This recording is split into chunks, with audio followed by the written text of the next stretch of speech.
What's up, everyone? Reddit Reviews here. And when you think of Los Angeles, you mostly think of the movies, cinema. Well, that or how the city's turned into a rotten cesspool that's beyond disrepair and yeah. Oh, yeah. Yeah, you think of the movies. So I recently went, and of course, while I'm there, I go and geek out. And I'm going to show you a few of the things I picked up on my short little trip in this short little video. So stick around.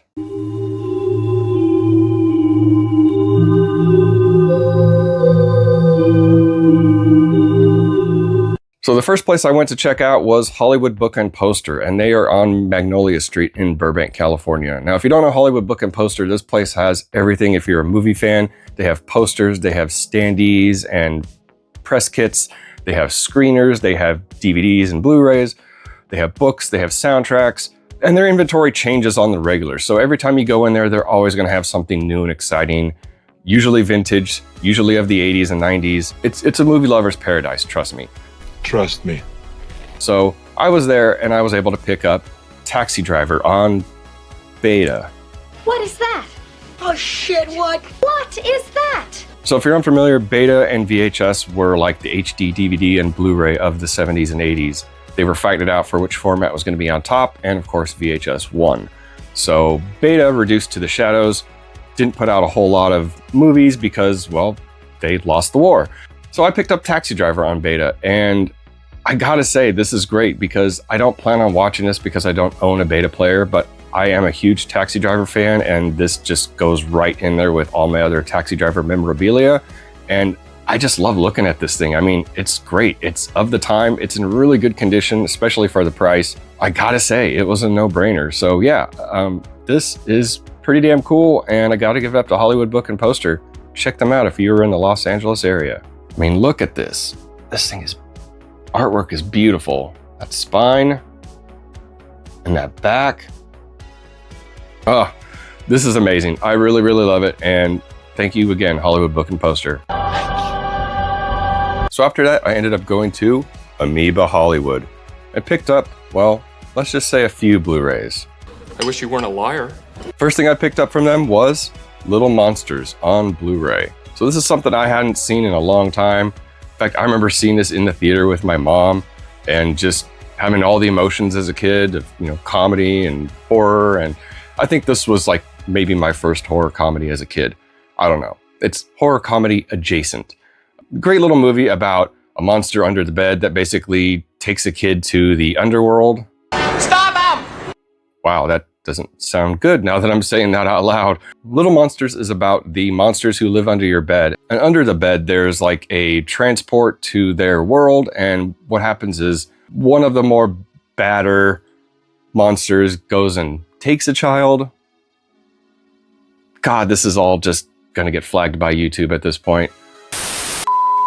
So one of those monsters takes the child, and it's up to his brother, Fred Savage, to go and find him. And he teams up with Howie Mandel, who plays a monster named Maurice.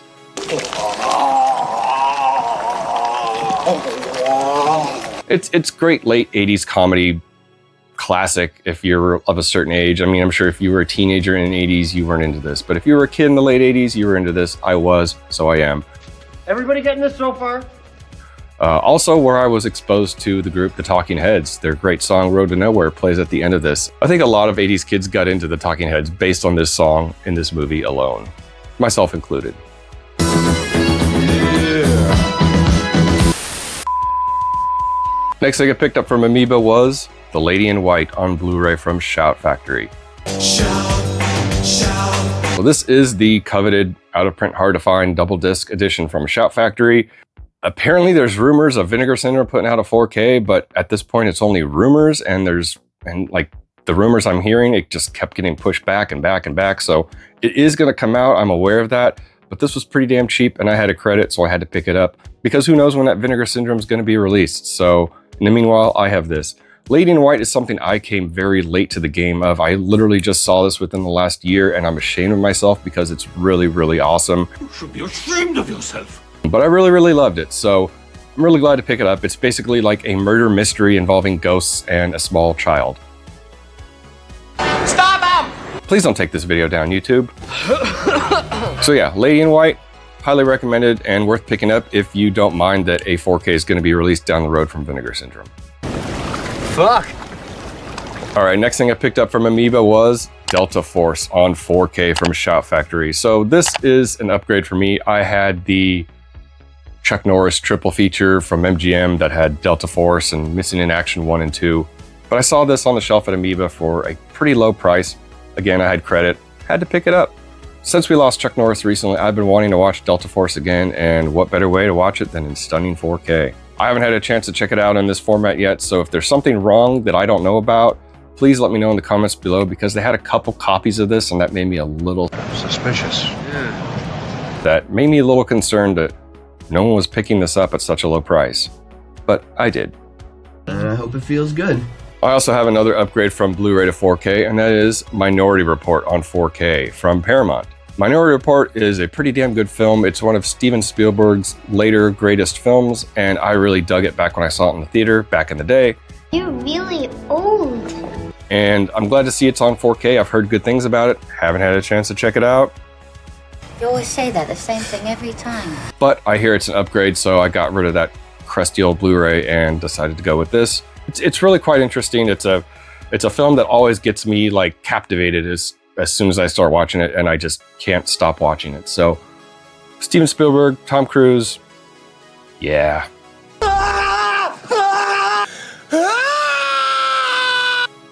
Next thing I picked up was a blind buy.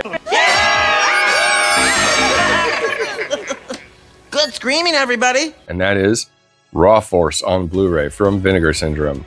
So I saw this on Red Letter Media's like Best of the Worst or something like that, and it looked pretty damn funny. I mean, most of the movies those guys show look like they're a good time.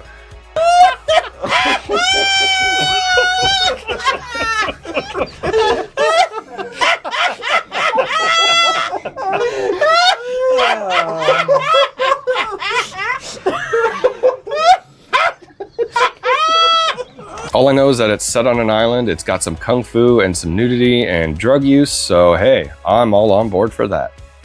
You perverted sick fuck! And the last thing I picked up from Amoeba was another blind buy. And that is Dead Heat on Blu-ray from, well, Image Entertainment. Are you okay? So the reason I got this as a blind buy, because, well, I've never seen it, I've heard a lot of great things, and it was only $5. What? What the fuck? Yep. This is apparently a 80s classic about two cops who battle zombies, and I guess they get Minecrafted themselves and become zombies, and I don't know much about this, and I want to keep it that way until I see it. So don't spoil this in the comments, please. No, we wouldn't want that. I know there's a Vinegar Syndrome 4K out there, but I think that's really hard to get as well, so I figured this was $5. Why not? Why not? And the last thing I got from my trip to Los Angeles was this sweatshirt. A Cup by Quentin Tarantino. Reppin' Pam's Coffee.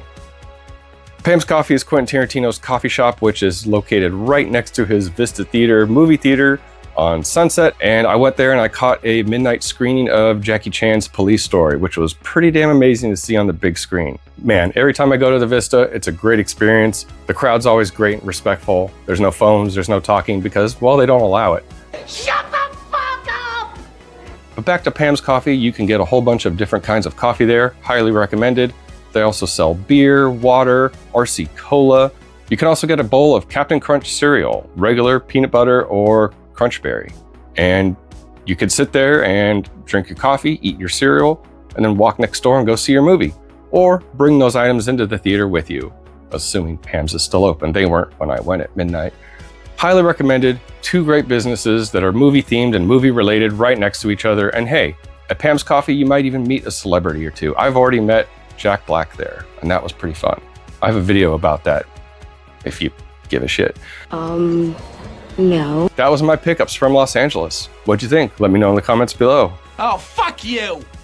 As always, don't forget to like this video, share and subscribe to the channel, and keep those eyes red, baby. See ya. Who, Mr. Lopez? Because he's a liar. Who, Mr. Lopez? Because he's a liar. Hey, fuck you! Mr. Gay. You